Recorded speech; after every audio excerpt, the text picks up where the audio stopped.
Welcome to the Tech Egg. Don't get scrambled. Enjoy the video. You begin by making the connector accessible and safe. Unplug everything and remove the battery or case if possible.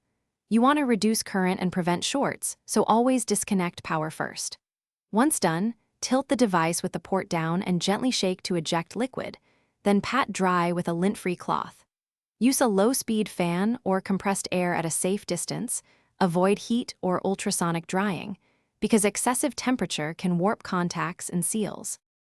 Now you inspect the lightning connector closely under bright light or magnification to find corrosion, debris, or bent contacts. If you see buildup, dab a tiny amount of 90% plus isopropyl alcohol on a swab and gently clean the contacts. Use minimal liquid to avoid spreading moisture. Once clean, make sure to dry thoroughly. Place the device upright with desiccant packs or in front of a low airflow fan for 6 to 12 hours, so trapped moisture evaporates and corrosion risk decreases. Reassemble only after you're confident the port is dry and clean. Reinstall battery and components slowly to avoid trapping moisture.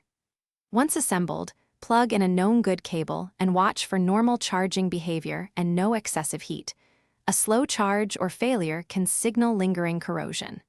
If charging is intermittent, power cycles, or the device heats, stop and disconnect.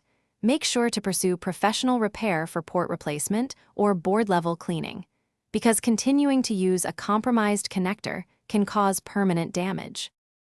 Thanks for watching. Consider subscribing if I helped unscramble your problems.